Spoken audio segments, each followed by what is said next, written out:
Signos versus Boylinog ng Cebu. Magandang laban mga idol. Grabe yung jump queue ni Boylinog, ang hirap. Baliwala lang. Magandang laban to mga idol. Desisyon parehas, no? Paki-share ng mga idol, video. At paki-like and subscribe sa YouTube channel ko mga idol.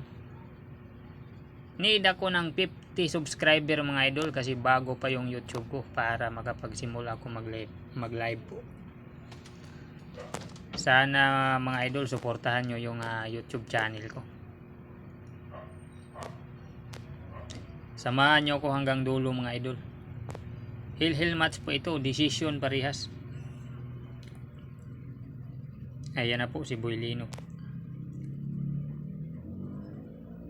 Ayan, di pumasok yung Jace mga idol. Kaya nagbacklash dyan si Signos, kaya yung Jace yung target ni Boylinog. Grabe si Signos mga idol, kita yung uno baliwala lang. Dito natin makikita yung pakiting ni Signos. Ayan, sumablay. Yun ang tira ni Signos mga idol pag si Boylinog ang kalaban. Grabe yung ginawa ni Boylinog mga idol, oh. Tira protection.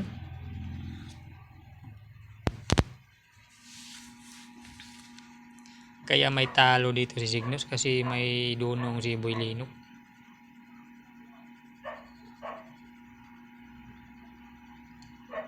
Ayan mga idol. Yan, pasok. Tingnan natin kung ma-perfect pa. Ayan mga idol. Tago yung motherboard.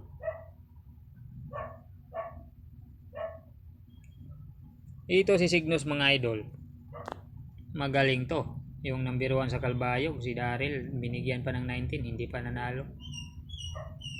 Pag may mga dumadayo dito sa Cebu, ito si Signos.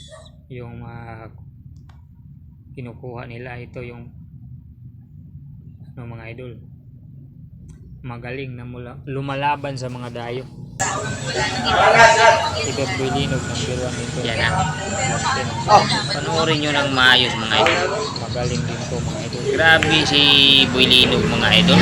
Yung laban la dito, 10 balls parehas, no? Decision parehas.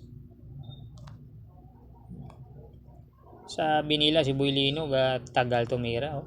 Pag bumitaw si Boylinog, sakto lang naman, oh. Ang galing tumira. Ayan mga idol. Ganyan si Boylinog tumira mga idol. Ang galing.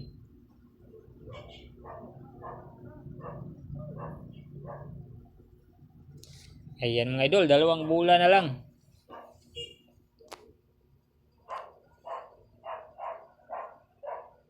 Ayan, pasok. Sports game na yung kalaban si Signos, wala na. Talo na si Signos, panalo si Boylinog mga idol.